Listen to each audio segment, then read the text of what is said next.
Pop news with Ty and Rach. Okay, now tell me what you're going to tell me. Did you hear about the new stuff where Zendaya and Tom Holland are starting the Spider-Man press tour? It's freaking like 6 weeks out still. Mm-hmm. But she said some of the nicest things I've ever heard a partner say about their partner in crime on the thing. She was talking about him as Spider-Man and about how it's not just all work he does in the role.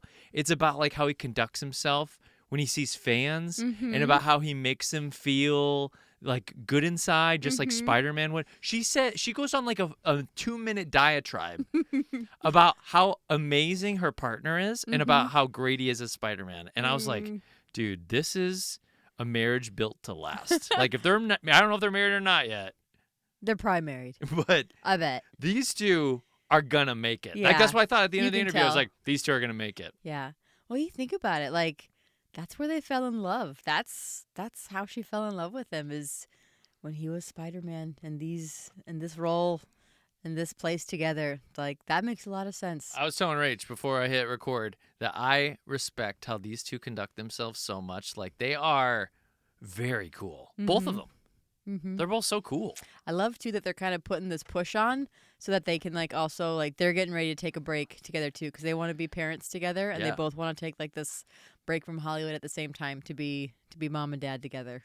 I don't know if they're gonna. I think plans can always change. They can always be like, we did it for a little bit and one of us wants to get back into it. Totally cool. But I think it's so cute. That's what they want to do. Hey, and I was giving Tom Holland some shit about some of his acting before, but then this last Spider-Man movie, he was like, Ty, shut the hell up. Sit your ass down. I'm going to show you how good of an actor I was. And I was like, oh, my God, I'm bawling the whole time. Tom, I was wrong. You're so good.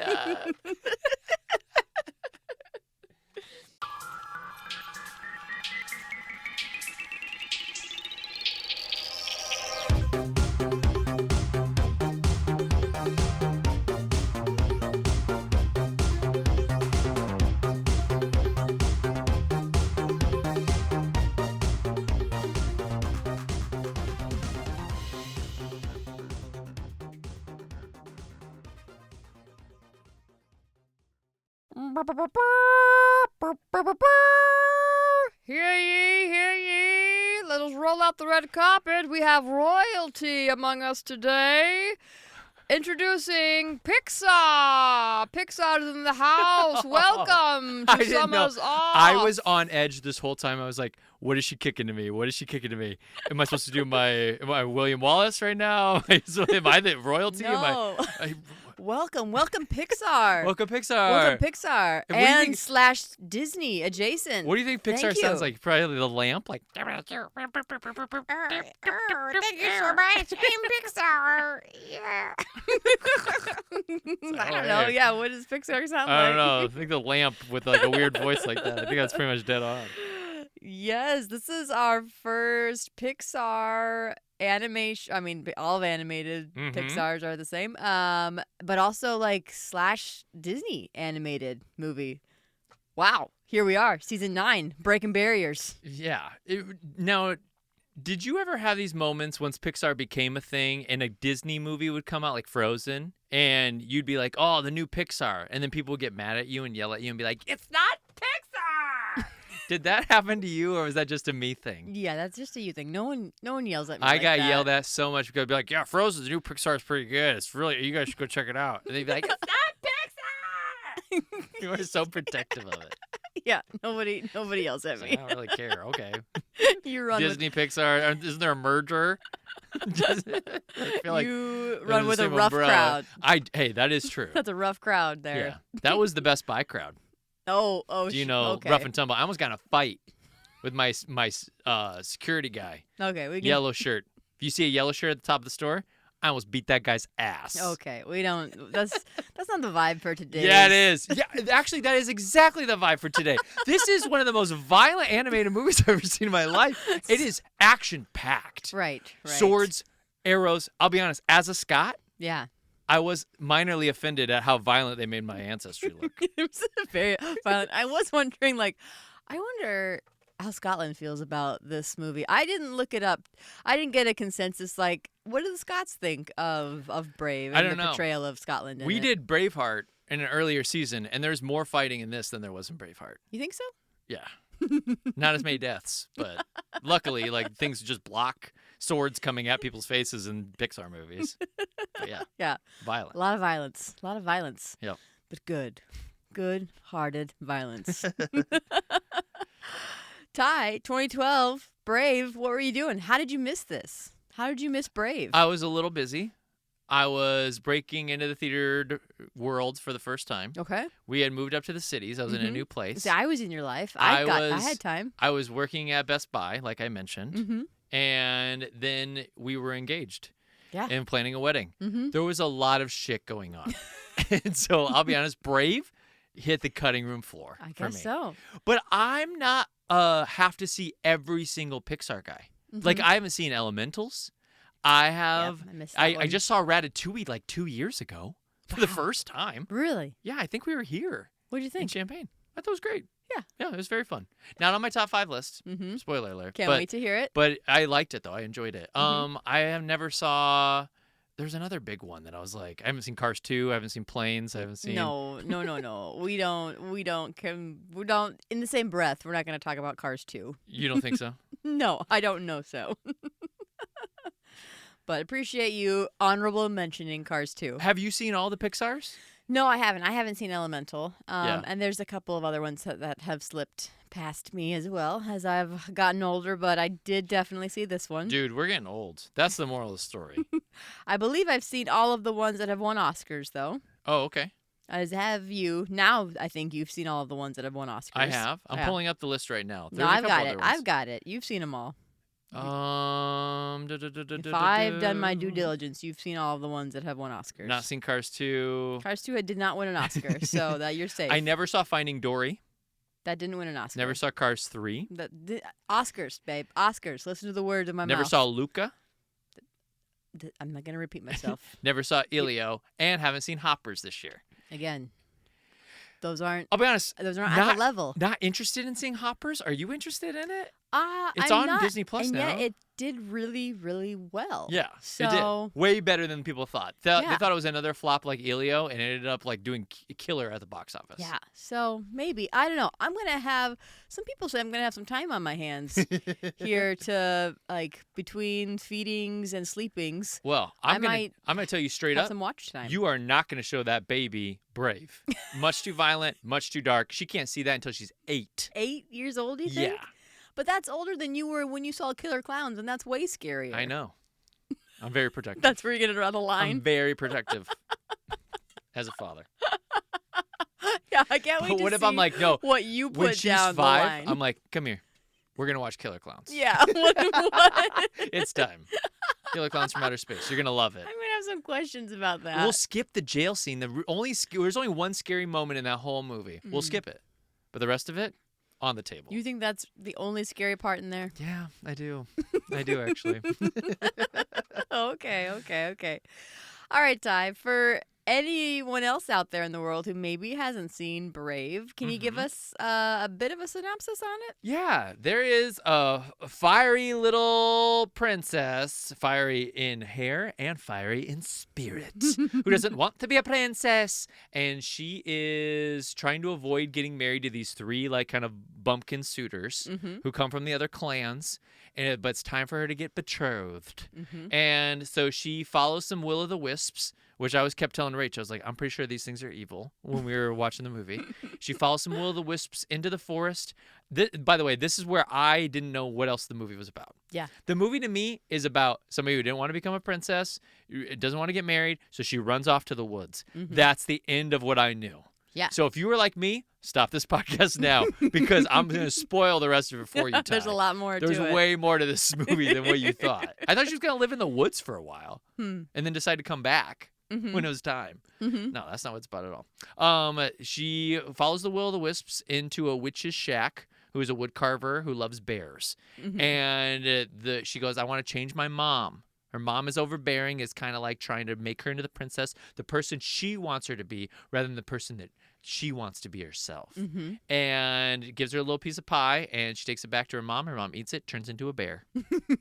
And now it's like Problem shenanigans. solved. Her dad was like attacked by a bear early in the movie, which is kind of scary, and then he loses his leg. Very scary. And so her dad is like the ultimate bear hunter. Mm-hmm. And so now she has to keep her mom alive while figuring out how to get her mom back. Yep. And they understand each other more as the journey goes. In accordance with our laws, only the firstborn may compete for the hand of the fair maiden. Archers, to your mark! Aye, archers, to your mark! And may the lucky arrow find its target.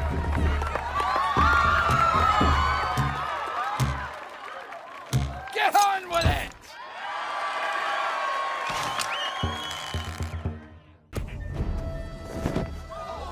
I am Merida, and I'll be shooting for my own hand. Perfect synopsis. The tagline for this: change your fate. What do you think? I don't love it. You don't like it? I mean, the movie has a lot about fate in it, but only at the beginning. And I feel like they don't really get into it again. I want something more. What if I say it? Change your fate. Now, Change your fate. now, do you love it? But you like no, it. You like it a little. I bit like more, it a though. little bit more. You're right. I do. You like it a little bit more. I do like it a little bit more. I think you That's like it a true. little bit I do. more. I do. The original title for this was The Bear and the Bow. I mean, it spoiled. They kept the bear thing from me in the whole trailer. Mm-hmm. I had no idea about the bear. Yeah. And so it depends on what your marketing strategy is, because if that was effective for me, because I didn't know what I was getting You don't into. see it coming. And so I like that, but The Bear and the Bow is going to obviously give it away for me. And I don't love the title. I think Brave is cool. I like Brave. It's simple. Brave is simple, and like you said, it doesn't give it away because it's quite the shift. It's quite the surprise. Mom's a Yeah. bear. Mom's a bear. Yeah. I don't always understand the title, Mm-hmm. but that's okay. Yeah.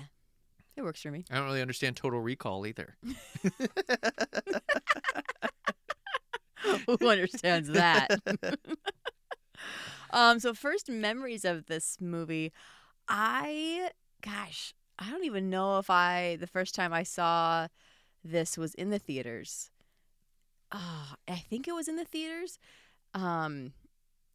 Liked it, but then my mom, Mm-hmm. okay, so I can't remember this. Either I saw it the first time in the theaters, or the first time I saw it, my mom saw it first and then said, "Hey, we have to watch this movie. I saw it. I really loved it." Mm-hmm. And then ended up down the road getting my sisters and brother and I all DVDs of it because she loved it so much. Mm-hmm. So This is a Pat classic. This is a Pat classic. This is very near and dear to my family's lore. Let's so. run through the Pat classics for a second. I think this is a worthy endeavor. So the movies that you would say, like, I think these are contenders for Pat's top 5. They might not be, but like from your vantage point, like I just was talking about my mom, White Fang, Iron Will, Silence of the Lambs, Primal Fear, like Panic Room. Like these are the movies she loves. She has a type. Yep. She has a type. Those are her movies. Dad, the What Happens in Vegas, John Wayne movies, some War, Battle of the Bulge, Jeremiah Johnson. It's like another chick flick, probably. It's a Wonderful Life. Lord of the Rings. Lord of the Rings. Yep, Lord of the Rings.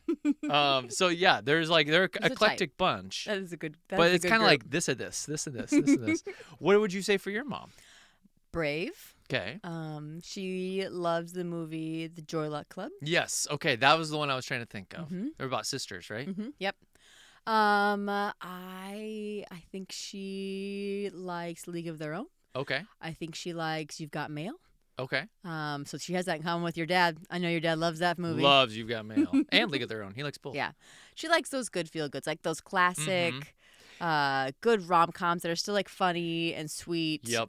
Your mom and my dad are both like, don't like movies that make them feel sad at the end. I don't think. Life is too hard. Yep. And life is too sad. Yes. We want a movie for more like an escape and like Yep. a feel good. Yep. Mhm. Exactly. Yes. Exactly. Yeah, that's the. Although this one I would say like has some like tender and hard moments, especially like the mother-daughter relationship. It pokes the bear a little Oh. bit. It pokes right, and I think that's Rage. why this movie is so near and dear to us because it has that those hard like teen angsty years in it. Yeah. And I think that's why my mom loves it so much, because I think it really speaks to like what it was like raising daughters, and you just have that like, oh, why are you being such a brat? And the daughter's like, but why aren't you listening? No one gets me. Ugh. And it just speaks to that. And then you just wish that we could just fast forward to like when we can be besties. Because you can get through Now, it, and then it's great. Granted, all of your sisters probably didn't go through that. Maybe not all at the same levels, but Yeah. we've all had times when things were for hard. sure. Absolutely. Yep. Yes. Yep. But I'm thinking about like your angsty teen years though. Like your sister Tori was such a good kid. I don't know if her angstiness. Oh, let's not pretend that Tori can't be angsty. Tori She can have her is times. an angel. There's no way she Tori, was. are you listening? Tori is probably listening to this, and I want you to know there's no way Tori was like this. This sounds like a you and Nat thing. No, everybody everywhere has strife with their mom from time to time. That happens. That's natural. And they have strife with their dads too. So you just buckle up, bub. Well- You just get ready, because you think girls are so easy. That's where you're like, oh, I can't wait for a daughter. It's going to be so easy. It's like, yeah.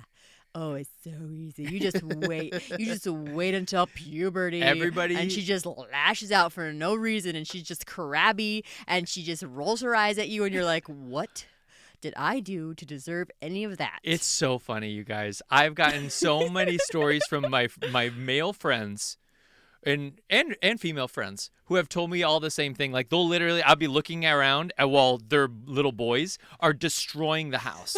And they'll be like, honestly, it's not as bad as when you get a teen girl in the house. And I'm like, what are you talking about? This kid is like causing actual destruction over here. They're never leaving you alone. They're so annoying. They're so overbearing. They're so crazy. And they're like, yeah, but wait till you have a teen daughter. I'm like, what does that even mean? What does it mean? So that It's is so coded. That must be a thing, because that is a warning shot I've received about 1,000 times. We'll see. Who knows? To each their own. Everyone's an Oh, individual. wait till she hits high school. It's way worse than this. Like, What? Oh no! I don't know. We'll see. We'll do our best. So the director of this, the original director of this, Brenda Chapman, she based this story on her own relationship with her teen daughter. She's a princess? She's a princess. Oh my She doesn't want to gosh. be a princess. Her mom was trying to betroth her to 3 kind of dorky doofs. It And was wild. that's insane. Insanity ensued. It was What a wild life she kind of lived. illegal, but yeah, she was doing it was some shady stuff. So she initially had started it and then worked with Mark Andrews, who was actually the second director on this. Okay. Initially more as a consultant. And he was kind of more providing more of that Scottish background for the themes, just to make sure that kind of all fell in line with the story that she wanted to tell. Well, this took about 6 years or so of the process. Wow. And honestly, like, that's a long time, but also not that long. I guess of for it. When animation, too, that's a for thing. Pixar, like, Yep. they take their time. Absolutely. They're only going to do 1 movie a year. They got the money. Maybe 2 tops. It's all good. Yep. But after about 4 years or so, Chapman ends up getting fully replaced by okay. Andrews in this. And mostly because of creative differences that she had with the higher-up Pixar producer, John Lasseter. Okay. So she kind of gets the boot, although she still Yeah, is she's still credited, listed, though. and she still gets the big award at the end. Oh, So, wow. yeah, Okay. they both come away with Yep. the gold Holding guy. the trophy. The gold guy. So she Gold- does feel vindicated at the end. Gold no balls, Yes. Mr. Oscar. What did We you call him Mr. what did you Gold call- No Balls. He's got no balls. Gold no balls. So she says that she's still very proud of the movie and her vision came through. And the fact that they did come away with it in the end, she feels very vindicated that her vision was still spot on. And Yeah. obviously it was the way to go. So, Oh, so she ended up getting her way? They didn't change her? I mean, they did. They changed plenty of things in the end. Like initially, I think her initial vision, there was a lot more snow.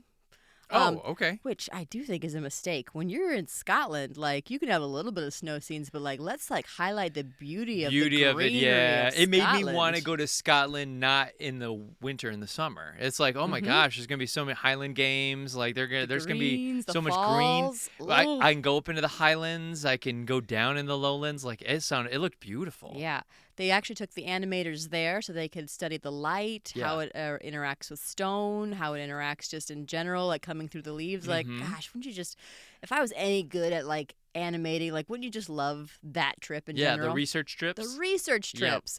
Animators also had to learn combat so that when they did the choreography for that they could actually animate that accurately. Now, cool. I don't know, like, you know, this is very violent at times. We got dog piles going on here. What kind of, like, level of combat are we actually There is a combat doing? Lesson that you have to do where you dog pile on somebody. Oh, really? No, not true. Not true at all.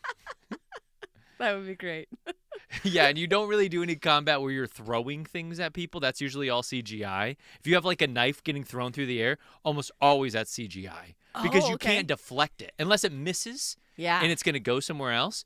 But especially if you want it to stick into something, you have to have a very talented person. You're going to do a lot of takes. So that's almost always done with computer rendering. Gotcha. I'm just going to talk about the cast for just a little bit. I actually don't have any info. I'm not going to get nitty-gritty with the cast. I just want you to know some names before we get into my trivia. Our biggest star that we have in this, the Queen. Yeah. You didn't recognize her voice until after the fact. Not because at all. She threw on a Scottish dialect. Who do we have as the Queen, Ty? Emma Thompson. The Emma Thompson. Somebody who Rach and Ty adore. She's been on the pod many a time. She's Emma a regular here. Is somebody that if we met her, we would invite her into the relationship as a consigliere more than she would be from a romantic standpoint.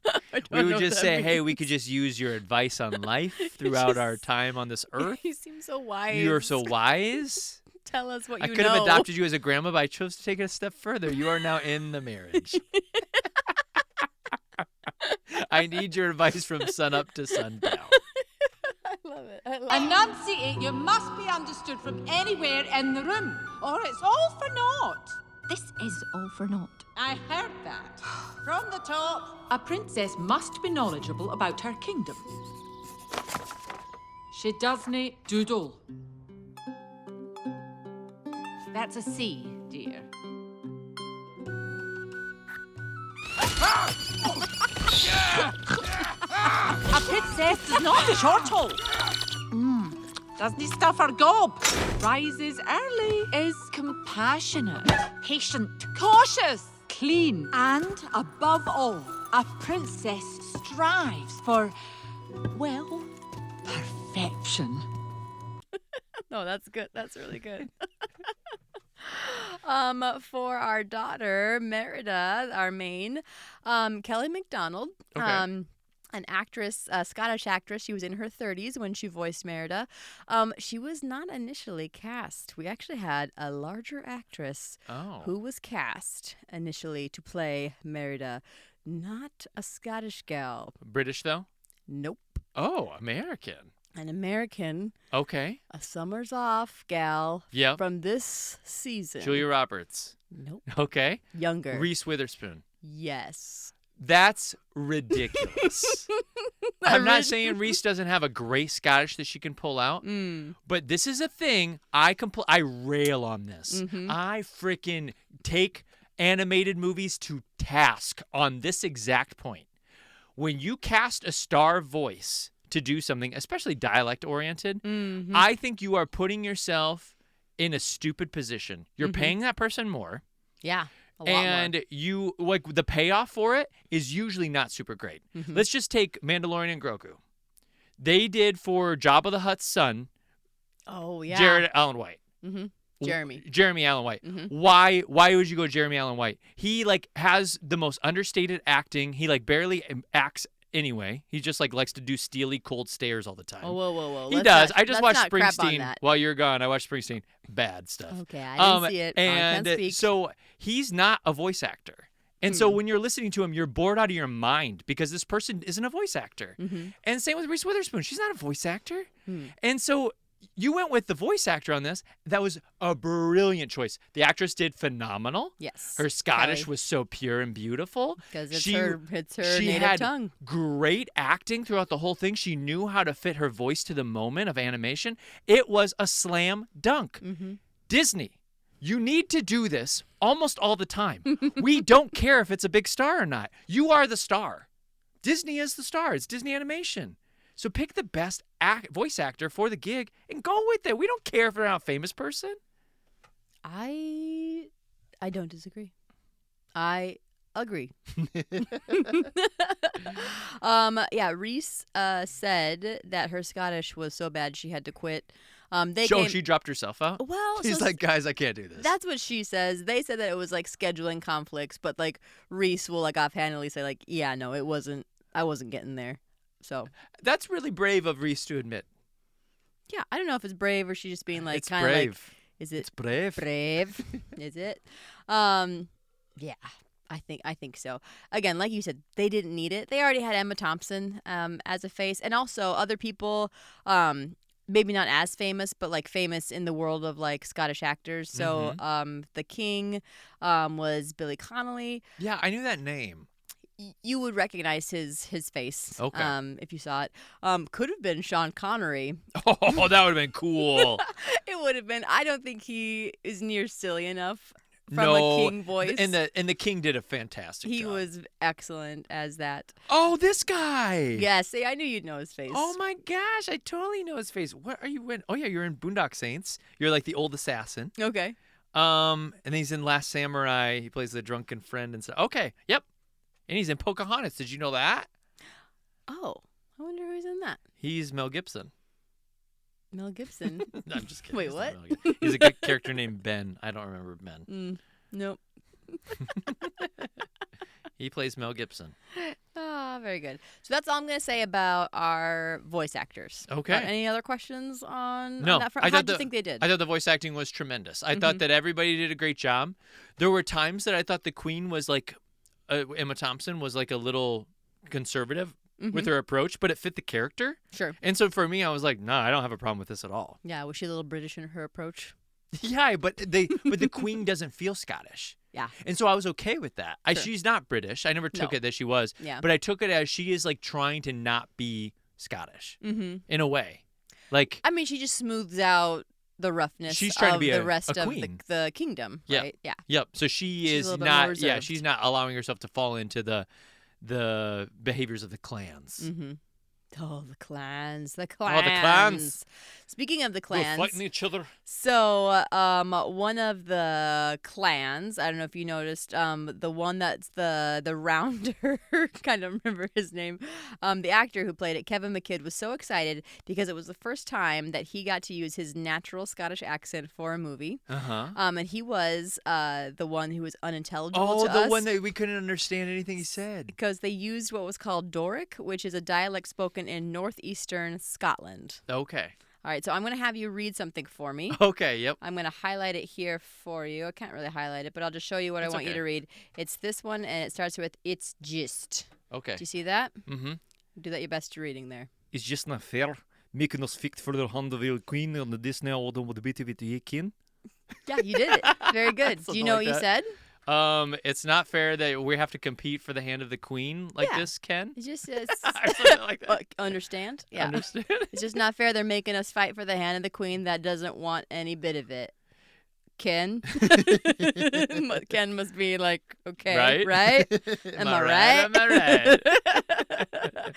He said that he had to call his mom with the script so that we could go through and like make sure that it was like authentic Doric. I loved it because the first time he did it, I was like, oh, that actor is very mushmouth. And then he did it the second time, I was like, that's the bit. And then the third time, I was like, this is hilarious. It's a good bit. I liked it that the other Scottish people were like, I don't understand what that guy's saying. Yep. It was great. It made me feel less alone because my ears need a little bit of time to warm up just in general to when you're abroad. Obviously, I understood everybody in this movie apart from the bit, but when you're over there in Scotland, in Ireland, which I desperately in want to England. do. Rach knows this. We have 2 major trips, Italy and Scotland, that are the ones I want to go on super bad. Yeah, those are probably on your like top of your top bucket list, would you say? Yep. Those are the 2, and then Germany would be 3rd. Mm-hmm. Yeah, but going over there, boy, it takes me about like 48 hours for my ears to like wake up. But then what happens, Rach? No, I don't Then think what happens? No, probably not. What would you say happens after that when you're in I'm pretty- Ireland or Britain or France? What tends to happen in these places? These little cows. Only in private. When I you're don't hearing think people say something to you, what would you say back to them by chance? I don't think I parrot too much, but maybe a little bit. Maybe sometimes I get like a little tiny parody. bit. Yeah, comes out here a little bit Maybe- when you're in Ireland. Maybe I just Oh like. yeah, for sure. I just like it Like so what? much What was that, that I just like to say it back sometimes, or like take it on a little bit too much. I can't help it. It just sneaks in a little bit. It's hard. It's hard. Yeah, I'm working It's on the it. best when we're in France because Rachel's French is really French dialect is really good, and so she like slips it in the smallest ways, and I'm like, that sounds really good. Well, that Like, I'm just that's being good. polite, and I'm just like saying bonjour and merci. So like it gets better and better. Yeah, but and if so they're- good that like when I say goodbye or when I say hello, like people will start talking to you like, Yeah, in oh, you Amer- speak in it English, yep. because your greetings are like so Yep. good, and then it's like no, stop talking to me. No, but you have a moment where they'll start talking to you in English, and you'll respond back still with the French dialect. No. Yes. I don't think so. No. Yes. I We could mean, take, no, I think not. Du pain du chocolat, Du croissant. maybe a croissant here, there. Oui, merci. Bonsoir. I think they like it. I don't think anyone likes it because it sounds like mockery, and I don't mean it that way. I'm working on it. I'm a work in progress. Human in progress. How do you feel when people from other places, when you say like, "Oh, make yourself sound like we do in Minnesota," and they do it back to you? Are you offended? I mean, I'll accidentally say like boat or bout. I don't know. I'll say like I'll slip into like a Minnesota, So and like if sorry. somebody would say it back to me, Mm-hmm. like and then make fun of, like I wouldn't like it. But what if you asked them to and they did it? I find it very funny. Yeah, I like it. I have to be in the right mood to be made fun of. Yeah, If I I'm don't- feeling like I'm feeling generous and feeling like I want to Yeah. be poked fun of, but That's true. unsolicited, that's not fun. Yeah, that's a good So point. it depends. I should remember that. No, my Yeah, Irish brother-in-law. You should remember, Should remember that. Do you want to be made fun Unsolicited of? is never. It never feels good. I'll Yeah. remember that. But I Yeah. don't mean ever. I'm not making fun of him ever. Mm-hmm.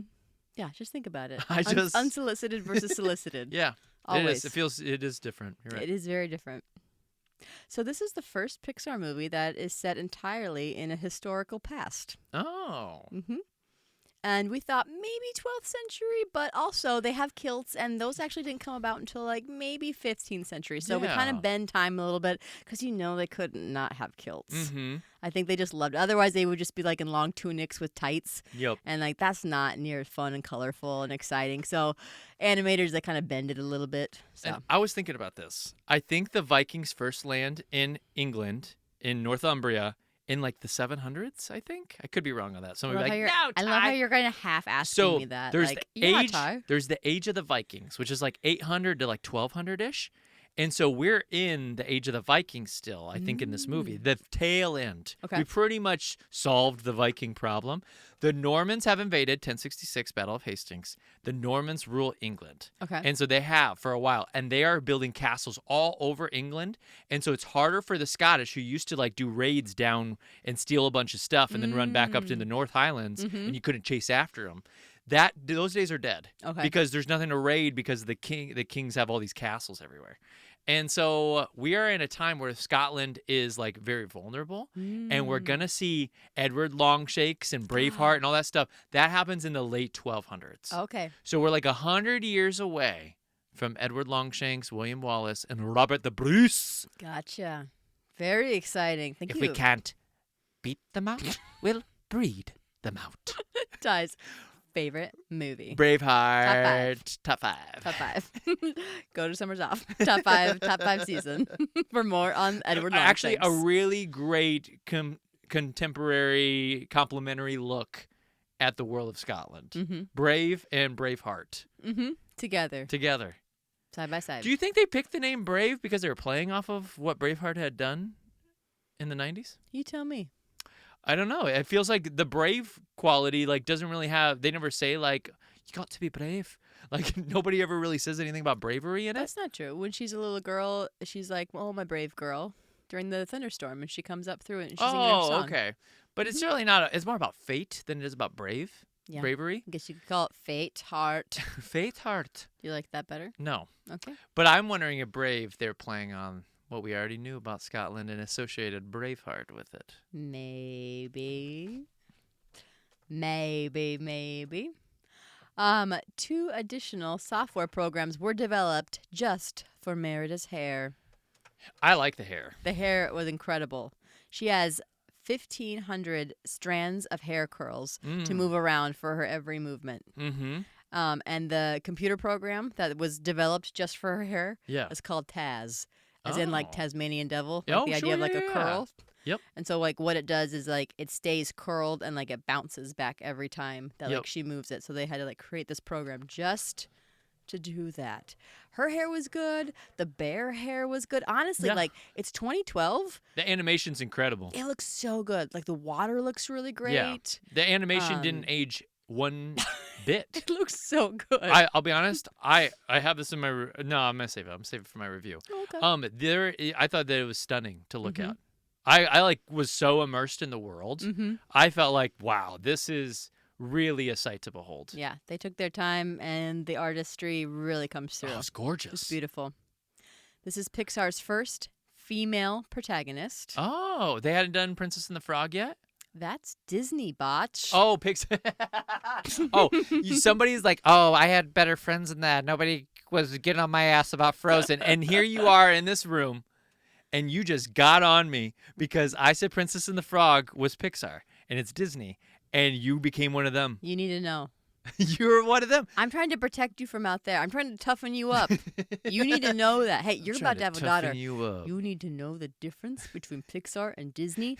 And you also need to know that this is technically, she does become a Disney princess. They like adopt her into it. Yeah. And she's the first Disney princess to not have a love interest.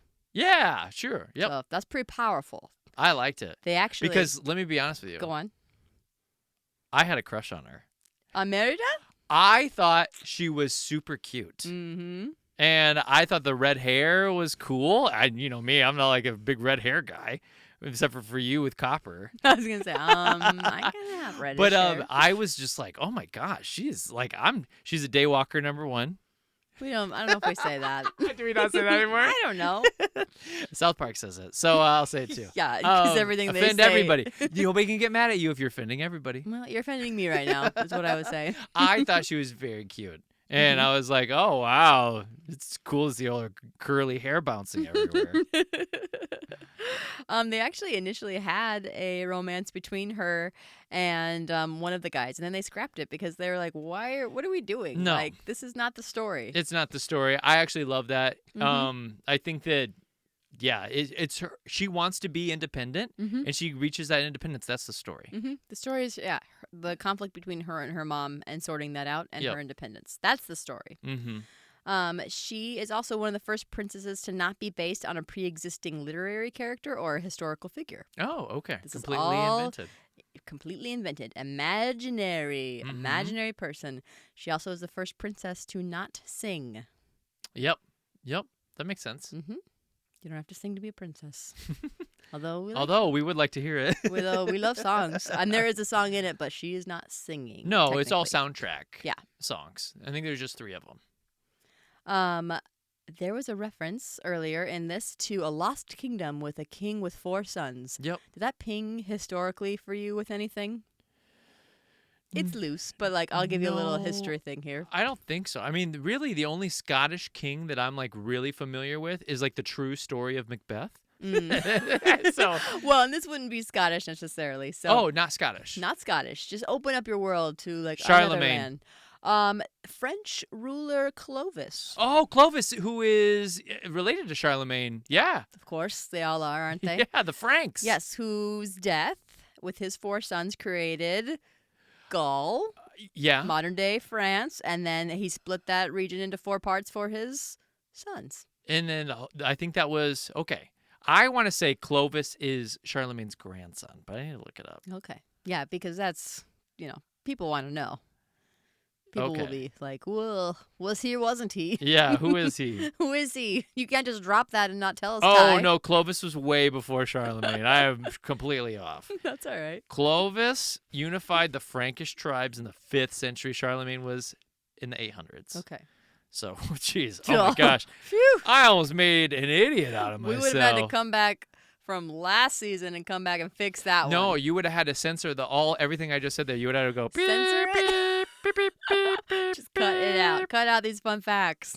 Another fun fact, did you know that in Pixar movies, they usually try to hide the Pizza Planet truck somewhere in the film? No, but that's amazing. I didn't catch it, so I was going to try to show it to you, but I couldn't find it. It was in the witch's hut somewhere. Oh, like it was carved out of wood? Yeah, carved out of wood or just Oh, okay. somewhere in there. I couldn't find it. Cool. So That's a great thing, though. I love that the Pizza Planet truck's everywhere. Yeah. That's amazing. Pixar always tries to put it somewhere, Yep. or like a Pizza Planet box or something. Something Pizza Planet is always like hiding. Speaking of Pizza Planet, we are days away from Toy Story 5 when we're recording this. By Yeah. the time you listen to this, it will have been out for a month. You'll know if it's good or not. I think it's going to be amazing. You say days, aren't we like hours? Isn't it like It's tomorrow. Yeah. And Yep. it's like it's Thursday, so it's like It's technically, midnight. the reviews are out. I can tell you it's amazing. Like, it's sitting around 95% on Rotten Tomatoes. It's great. 95% excited. It's going to be amazing. I can't wait. I can't wait for it to blow up. Disney/Pixar registered and copyright an official tartan pattern for this. Oh, okay. Let me tell you about what the colors mean. Yeah. Ocean blue Mhm. for the North Sea. Okay. Deep, I'm going to do this in an accent. Deep scarlet for the family's. No, never mind. I'm not going to do an No, accent. I think everybody I- likes bad. Hey, I dropped it. by the way, if you want to make amends for yourself about your Jodie Foster at the end, you've really figured out Jodie over the course of the last week. I think that should be our closer. You should show people what your new Jodie is. Oh, thank you, sir. I think that's all you get. Deep scarlet for the family's reverence for its own history and the bloodshed during battles between the clans. Okay. Deep green for the love of the Scottish Highlands. Navy for the unity of the clans. And subtle gray for the inner souls of the Scots. Oh, Those are the colors I they like selected for the it. tartan. very good. Now, they also registered another tartan earlier in 1942. Can you think of why Disney and for what character they would have maybe registered a special tartan for? I mean, that feels like it was like Snow White time. Snow- Yeah, 1942. I mean, early. But I don't think that the dwarves needed any tartans. Wouldn't be a dwarf. Think of like the original group of Disney characters, and then like maybe an offshooted relative of one of the OGs. Huh. So we've got Mickey. Yeah, Mickey We've got and Mickey's Donald. best Donald. and- Okay, let's go with that. Who's Go like, with Donald? Who's like an offshoot of Donald? Daphne. Okay, Daphne's not Scottish. Who do we know who's Scottish off of the Donald side? There's somebody who's Scottish. We and- have a Scottish. Oh, Scrooge McDuck. That's the one. Counting his coins over here. Clan McDuck. You in- keep your mittens off my. You keep your paws off my coins over there. Great. Scrooge. Scrooge McDuck, 1942. He has a tartan that is registered as well. Oh, very so, good. 2 tartans registered with Disney. They came up with Scrooge McDuck in the 40s? 1942. They were like, hey, I know we're decades before the Christmas Carol adaptation we're going to do, and decades before even DuckTales. It's time to do some Scrooge McDuck. We just want to make sure this is locked and loaded. we got to lock before this anybody down now. else like gets on this Scottish ancestor character, this weird Scottish uncle. We want the rights to him. Well, for sure. it paid off, is what I'll say. I love Scrooge McDuck. Great character. Love him. So at the very end in the credits, you saw that there was a shout out to Steve Jobs. Mm-hmm. It said our partner, mentor, and friend. He had passed away around this time. He's big in the Pixar family. Some shout outs to him that were in the film. Merida is always eating an apple, and she only usually gets one bite out of the apple. She keeps getting interrupted. Oh, yeah. So that was like a sweet. You wouldn't know it unless it was like written into it, but Sure. that was a little shout out to Steve. Oh, I like I thought that. that was sweet. Yes, cool. Controversy. Yeah. Controversy. Gun, gun, gun. Okay. One of the first controversies. So, despite not wanting to get married to a prince, Merida was somehow officially made a Disney princess. It's like, make up your mind. Are you a princess or aren't you? You can be a princess without getting married. I don't know if anybody knows this. Being married is not a qualification to be a princess. There could be princesses who then eventually get married to other families to be princes, but they were still princesses before they got married. Just a heads up on how the lineage works. Yeah, I don't know who that group was, but I don't want to be their friend. That controversy group. Wah, wah, wah. Another controversy that came out was because Pixar, this was their first fairy tale movie, and people, because Pixar is kind of pretty innovative with the stories that they tell. They're kind of out there, they're wild and crazy. I'll be honest, I thought this was pretty innovative. Well, other people were like, "Oh, Pixar, you sold out to Disney. Now you're just another Disney cog in the wheel of marketing and merchandise products." Like, it's so funny they said that about Brave when they could have said that about Cars for like the last 5 years. So like if you were like the giant Toy Story franchise. If you were questioning like, oh, when did Pixar sell out? I think they sold out like almost immediately with Toy Story, like you said, and they really sold out with Cars. Like Cars was like, let's make Cars 2, let's make Cars 3, let's make planes. And so they were just trying to do toys at that point. Mm-hmm. And so let's not pretend like Pixar was this high and mighty operation above before and beyond Brave. Making money. And to be honest, how much money on toys did Brave even make? Right. I don't think it was probably, like, if we're looking at the grand scheme of things, a huge toy seller. Not really, but here's I bet it did well, but I don't think it was the crazy. Well, and here's something specific to the toys that they did try to go on to make. So Merida's image, when it was finally marketed for dolls and books, underneath Walt Disney, her proportions were altered, and they tried to make her slimmer and curvier at the same time. What? So they wanted her to have bigger boobs, and they wanted her to be skinnier. Ding, ding, ding. That's ridiculous. In a manner of other Disney heroines. And so a lot of girl groups got angry. Yeah. And started signing petitions. The original director, Brenda Chapman, got involved and also joined the petition, so much so that they got that reversed. They were saying, yeah, no, the whole point of this character is that she doesn't look like that. She's supposed to look different. She's curvier, she's shorter, she's rounder in the face. Like, keep her original proportions, please. And so Disney walked that back and kept her as was. So okay. they won. The good guys won. Hey, I told you I had a crush on her in this movie, so I don't know. If we're trying to make her hotter, it's like, whoa. Budget talk. Actually, before we get into budget talk, let's talk about some scenes. Oh, sure. Talk about some scenes or some moments or some questions you have. Because, magic can be complicated. Any questions that you have about how any of that worked? In the words of my mom after Inception, I think I got it. It's like, Mom, I don't even get it. Okay, I have Don't Trust the Will of the Wisps. Yeah, you knew right away that they were trouble. I was like, they lead you. They are mischief makers. They're all over the history books, all over the folklore. They will lead you into hell. Careful of the will of the wisps. They are not your friends. They made these things look very cute. I was like, these things like are little blue babies. Evil. They lead you to kill yourself, pretty much. Walk off a cliff. Yeah. Oh, here's a pit of spikes that was dug in. That was left here for a millennia, but you just fell into it. That's what they do. They're evil. Hey, Come here. Oh, follow me. It's like, I don't think so. I don't think so, little blue flame. And if you need anybody else to talk about like how evil fairies can be, go watch the Eurovision movie or whatever with Will Ferrell, where he talks about all of the evil fairies. That is right on. Great example. I had no idea that Mom became a bear. Oh, I have something that I wanted you to share. I have such a violent culture. I'm very offended. I have something that I wanted you to share, and that was, I don't know if I think we've hit on it maybe once or twice, but I think they could use another revisit about your sexual awakening with Robin Hood. Oh, wow. You mean the fox? The fox. The fox. So there's a lot of archery in Yep. Brave. Archery is Very sexy, we'd say. it's very sexy. Yep. There's something about it. Sure. I can't I think that's why I was attracted to her. She's so good with the bow. I was like, it's- that's hot. Yeah, there's a lot of like patience and a lot of accuracy and finesse. Yeah. It's the finesse of it. It's not about strength. It's about finesse. Focus. Focus. Finesse. Determination. Ooh.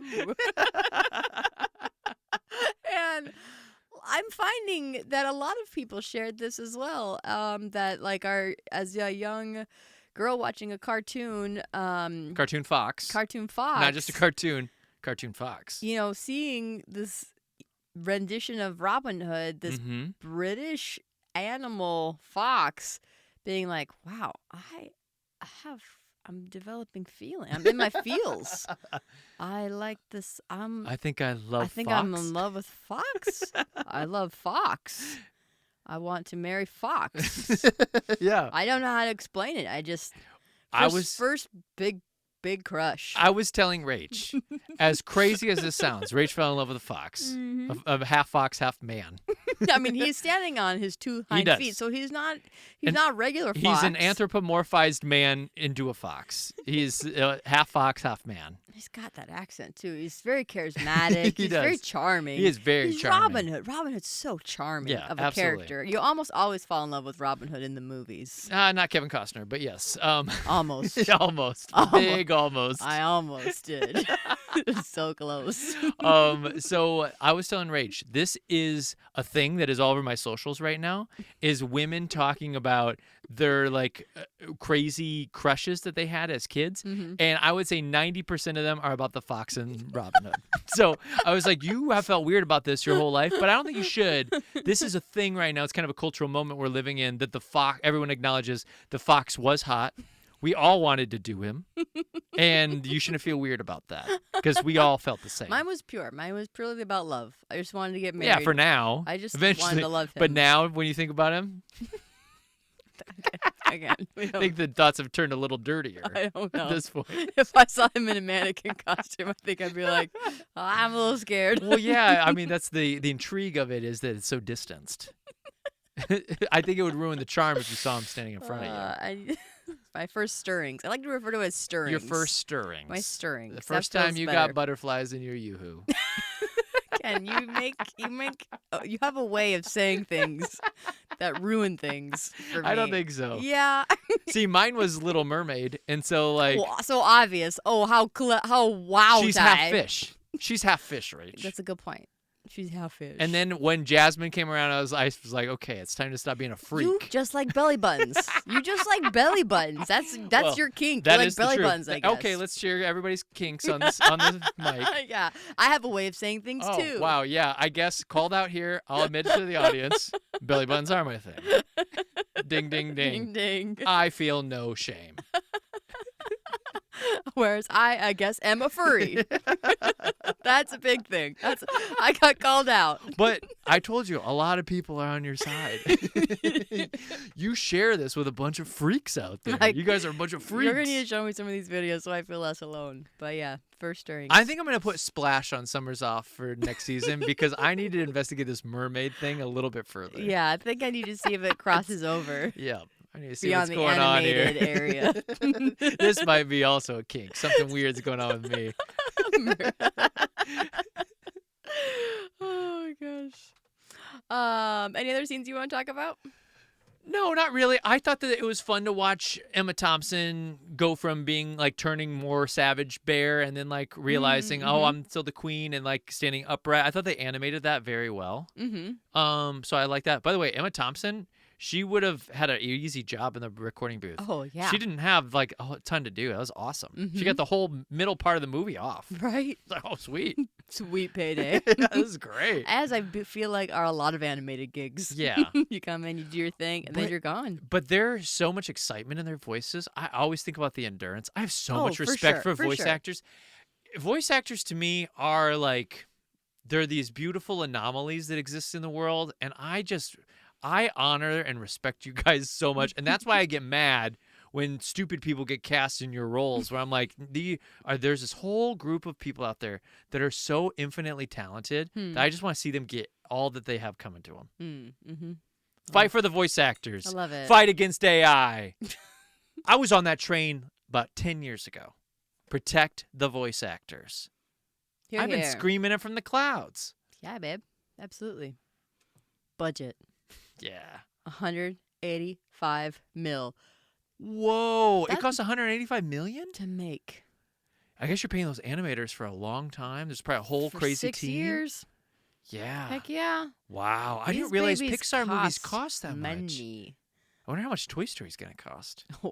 I mean, yeah. It's gonna make like over $1 billion, probably 1.5. So Oh, I'm gosh. curious, what does Toy Story 5 cost? We're gonna find out pretty soon.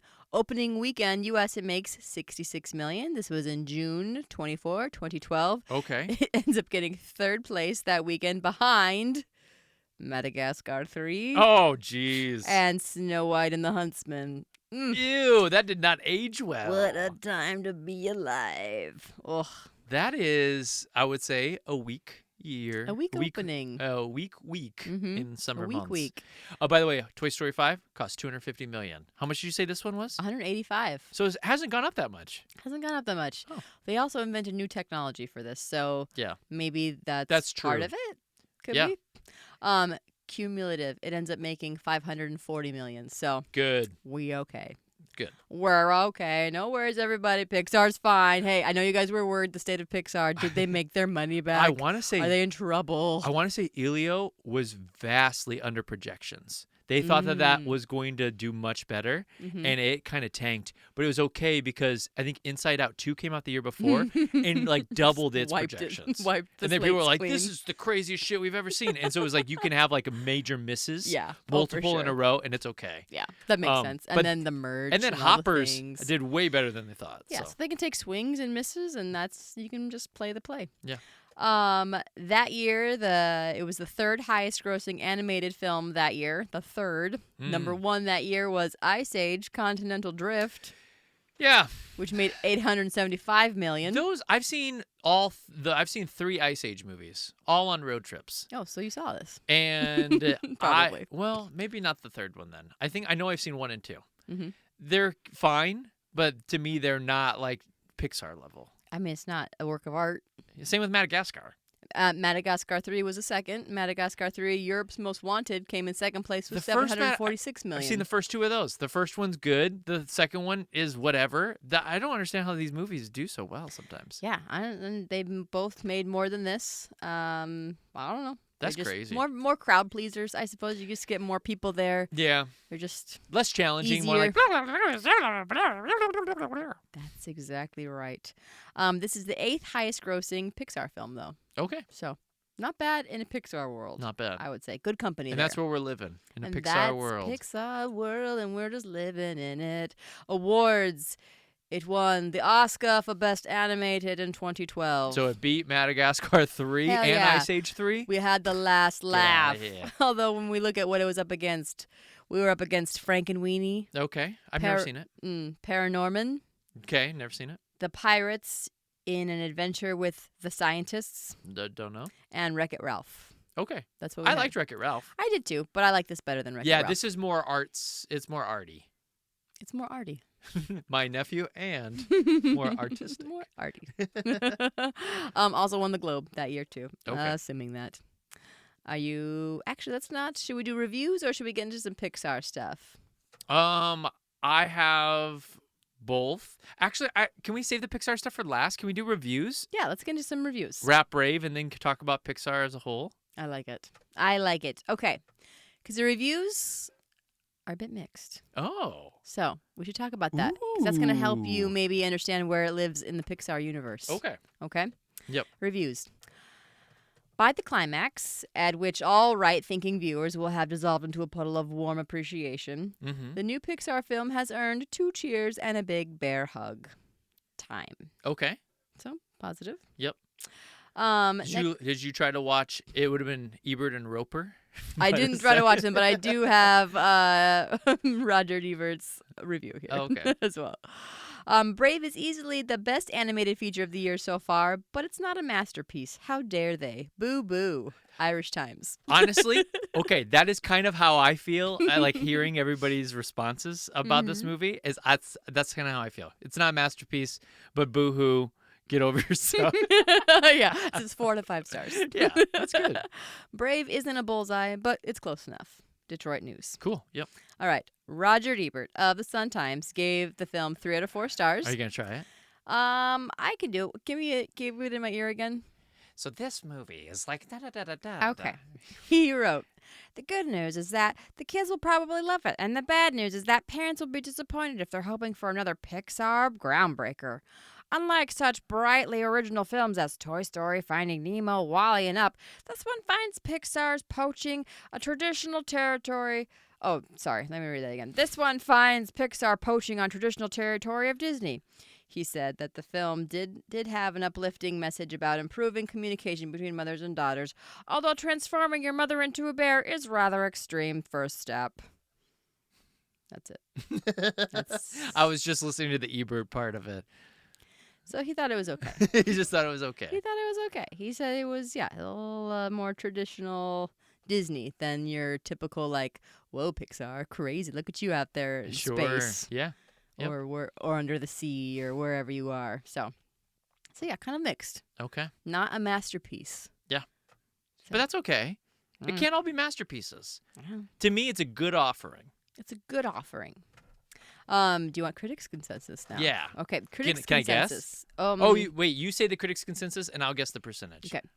Brave offers young audiences and fairy tale fans a rousing, fun fantasy adventure with a distaff twist and surprising depth.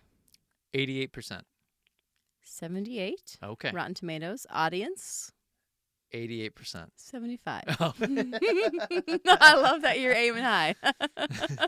78 is 75. All right. Ready for me? I'm ready for you. Okay. Beautiful animation that was like watching the Avatar of Pixar movies. If Avatar had a better story and more likable characters. It's basically a good version of Avatar. So here I'm going to give you my boxed in rating.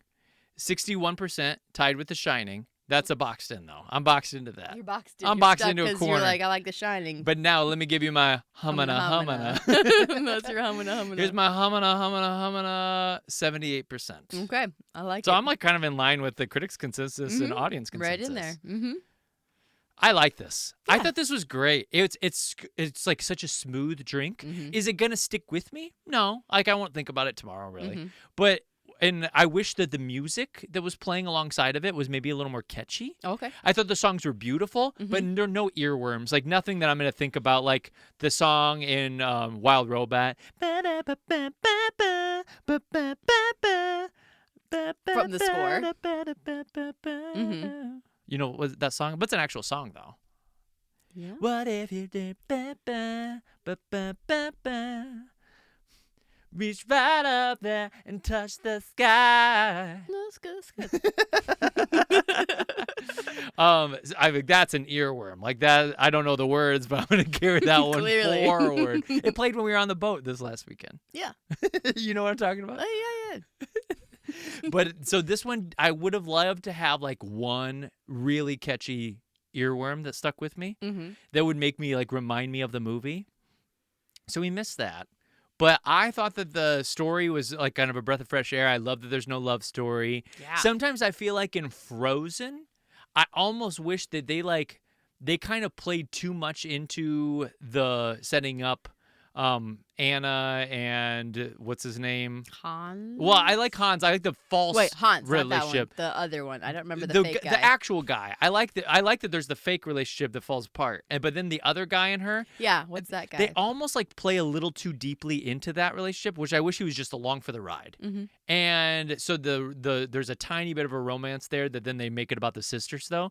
And I was always kind of annoyed by that. I was like, nah, it's just about the sisters. Who gives a shit about what's going on in the other spot? But in this movie, I like that it was like, I'm going to cut all that out. There's nothing. And I thought it was great. So I recommend this movie. I think this is a movie that anybody could watch. I think you're going to think the animation is gorgeous. And I think that it's going to go down smooth. It might not stick with you, but it's going to be a fun night at the movies. But you gotta be 8. But you need to be 8 plus. That's still Actually, scary. I mean, I would have watched this at 4 or 5. But I was very mature. But I do think that there will be some kids out there who maybe it should be like when we saw Lion King. Do you think about this? Let me throw some things out to you. Lion King. We were I'm pretty sure that these years are right. This is how my mind's memory is, though. In kindergarten, we were watching Little Mermaid. Mm-hmm. In first grade, we were watching Aladdin and Beauty and the Beast. Mm-hmm. In second grade, Lion King came out. Yeah. That's perfect. Like the ages that those movies hit, Yeah. that's like perfect. I mean, for us, but I think about like I had Tori trailing me like 3 years younger, and she watched it all the same time. But I just know. 3 years younger. I know, but don't you think Lion King probably hit her a little harder than it did you? Like, you're in second grade and you're watching Mufasa die, and you're like, whoa, that was wild. And then don't you think you look down the aisle at your sister, who was like only 4 or 5, who would be like, ah! You know what I mean? It feels like the ages hit just right for us. I thought it was perfect. It was perfect. So I got it for VHS for my birthday. The big VHS, Mhm. the cool big a book. cover, like a book. The way that those VHS covers popped open and closed, I can it is a hear sensory. I can literally hear it, and then it closes. Oh my gosh, those videotapes were magnificent. Mm-hmm. Somebody needs to recapture the glory of that in 4K. For sure. They seriously do. They got to figure that out. Yeah. So I strong rec for Good. this. Love that you loved it. Yep. All right, let's talk because we have royalty here tonight. Hey, Pixar. We just, because we have you, and we may never have you again because. Okay, Jumps don't up and go down. anywhere. Stay here. Stay in the room. We also just want to take a moment to talk about some of our favorite Pixar films, specifically Pixar. So I hope, Ty, you looked up what is Pixar and what is Disney. I did. Please stay in the world of Pixar because you might offend Pixar. Frozen. Damn it, Ty. I told you to do your research. Princess and the Frog. Frozen. Again. All right. So I would love for you, Ty, if you could give me your top 5 Pixar. Now, here's what I'm Yep. going to say. Toy Story 1, Toy Story 3, Toy Story Yes, 2, Toy Story 4. I know you love Toy Story, and I know we've got a lot of like fun, like Inside Out 1, Inside Out 2. We can go there, and then you're done because that's 5. Sure. But let's pretend, hypothetical with me. Let's just Yep. pretend that it's one movie. Okay, let's Okay. just one. I like it. One Just brand. to say one brand. Cars. one I get the most bang for my franchise. buck. 4 movies. You sure do. If that's the path. That's the road you want to take. You just take that little road and you vroom down it. You go there. Oh, can we do a honorable mention for a movie that gets overlooked that you think is really good? Yep, we can do that, and then we can also go most overrated. Yes, I love this. I Yes. love this. All right. Now, give it. Okay. What do you got? You want me to go? Can you give me yours as well? Can we start at number 5 and go up? No, because I don't have it like that. Okay. You're just gonna. I don't know. Okay. I'll just agree or disagree with yours. Oh, it's okay. Sweet. That's how it's gonna go. I'm Number- not prepared. Number 5. Yes. Monsters University. You mean Monsters Inc. But University in particular. Okay. So you're But just saying Inc. it backwards. Really good. University, loved it. Okay. And people will be like, you're out of your mind. I don't know what to tell you guys. You don't want that for honorable mention? It hit right at grad school. No, I've got a different honorable mention. Okay, cool. It's I'll give you my Monsters honorable. I'll give you my University. honorable mention. Most overlooked. Okay. Most overlooked. The Good Dinosaur. Oh, Had a great time. gotcha. Okay. I thought it was a fantastic movie. I don't even remember it. I know, because you overlooked it. That's why I picked here, it. here I am, Yep. overlooking it. Overlooked. There it is. So that's sad. what I picked for that. Okay. Number 5, Monsters University or Monsters Inc. franchise. Yeah. Number 4, The Incredibles. Mm-hmm. I love 1 and 2. Both Good so time. good. Good, my darling. number, Fabulous, darling. number Fabulous. 3, Inside Out. Now, I think that Inside Out 1 is better than 2, but when you put them together, firm 3rd spot on So the good. Pixar rating. So good. Number 2, Mhm. Wall-E. Wow. This movie hit at the perfect time. Uh-huh. I was crazy about you, and I was breaking into the theater world. So all the put on your Sunday clothes, all the Hello Dolly stuff hit perfectly. And watching a robot for 45 minutes literally just clean up the planet, I could have watched that for another 3 hours. Really? Even before we get to the spaceship. Mhm. I actually think when we get to the spaceship, very fun, very great, but not to the level of perfection of him just boxing things up and doing cute things with Eva on the planet. And then So sweet. number 1, Toy Story. Toy Story. You don't have anything as far as like I would say Toy Story's #1 for me. Okay, Inside Out is #2 sure. for me. #3, I'm gonna say. Oh, sorry everybody. I'm gonna say Monsters Inc. Okay, is #3, Brave #4, and Ratatouille #5. very good, very Yeah. good. That's where I'm at. That's where I'm at right now. I love it. Gun to my head. I think we have the They're same. so good. They're so fun. I think we have the same most overrated. I don't think so. No? Well, we'll say it on a count of 3. Yep. 1, 2, 3. Finding Nemo. Oh, but no, listen to this. I wrote down Finding Nemo and the last 91 minutes of Up. Exactly. First 5 minutes of Up Incredible. is a top 3 Pixar film. That could be. That- that itself could that- be. if I we're gonna watched add the that over Pixar and over shorts in, again. If we're adding the Pixar shorts in, Pixar the shorts. what's the called? Paperman? Paperman. Paperman is one of my favorite short films, So if not my beautiful. favorite short film of all time. Because it looks like us. It looks like us. I mean, if I could be so bold as to say, And I think it looks like I think us. it played before Up. It happened at a time where it was like right before we got together, Mhm. and I was like, "Oh my god, Yeah, so romantic. oh, it's so good! It literally So- changed my life." So there's that. So there's that. I We love, love that. and then I love the first 5 minutes of Up. Mhm. So I have Finding Nemo and the last 91 minutes of Up are the most overrated. To be honest, Up goes like in stupid places. I'm like, what are we doing? This is a waste of my I've time. only like seen it maybe like one time all the way through, but I've seen that beginning montage like the beginning montage is 1,000 incredible. times. It's truly what people were like, I love Up. Oh, that beginning. Like that's what they say every time. And I'd say, yeah, I know the beginning's amazing. What about the last 90 minutes? What do you think about that? You going into the house in the sky, is that cool? It's kind of weird after Is that. there lava somewhere? Are we Yeah, in they're like in are a we weird a- land up there. I don't know. It just didn't do it for me. It didn't do it for me either. I also thought you were gonna say Soul. I thought that was gonna be yours. But I don't hear people talk about Soul as much anymore. Oh sure. It was a big in the moment during COVID. Mhm. To me, Soul was like Soul had some big things they were trying to do. Big swings. Here's with what I'll Soul. say: Soul Big tried swings. to do some cool stuff. Mhm. They were going a place that I was like, whoa. Mm-hmm. But I don't think it completely hits and Mhm. works. And I think that for kids especially, keep this movie away from kids until they're like 16 and they're ready to think about existential stuff. not ready They're yet. not ready for it. They don't know what the hell's happening. But very cool. But it's but- very cool, but it's not a very enjoyable watch. It's a cool watch, not an enjoyable Sure. watch. I have a question for you. Yeah. What's up? Best Disney movie, this is Disney and Pixar, where people turn into animals. Do you want a list of some? Yeah. Give me some options here. Okay, hold on. I You had know it me. pulled I up, always but go it's gone blank when you now. put me on the spot like that. Okay. I've never heard of that before. I don't think that ever happens. So here is some of them. People turn into animals. Yep. Emperor's New Groove. Best. There it is. Number one. I know that's honestly one of my it's top two. Emperor's New Groove. Brother Bear. Mm-hmm. Princess and the Frog. Mm-hmm. Turning Red. Mm-hmm. What we just watched, Brave.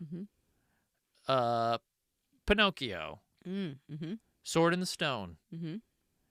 It's It's still Emperor's New Groove, by the way. It's Emperor's New Groove and Sword in the Stone. I love that sequence where they turn into Little animals. squirrels. Yeah, That's I cool. love it. Yeah. He breaks that squirrel girl's heart. Oh. Oh my gosh, that and Natalie Imbruglia's Torn. I've never wanted to hug somebody so much. I'm just like, you need a hug. Good. I'm here for it. I'm here for you, little squirrel I girl. got you. I got you. She squirrel felt hard for him. She did. She And couldn't you help just- it. and to be honest, Young love. he didn't do anything wrong either. No. Nobody did anything wrong in that relationship.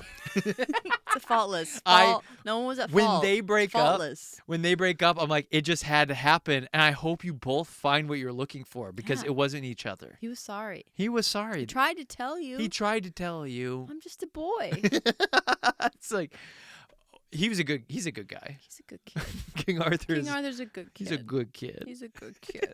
He's got a good head on his shoulders. But Emperor's New Groove, I think, is the That's the choice. best That one. is such a good movie. Such a good movie. That recently was on within the last like 5 years, and I watched a significant chunk of it, and I still thought it was hilarious. Gosh, it's so good. Yeah. So good. Pixar.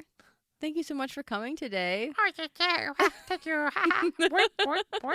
We really enjoyed having you here. Like I said, I don't think you'll be back. So. I don't think so either. There's no reason to have you again. No, we're gonna 'Cause do. we've pretty much seen all of your films. We're gonna do Aladdin at some Big point, fans, big but fans. I don't think we're gonna do any other ones. Well, again, that wouldn't be.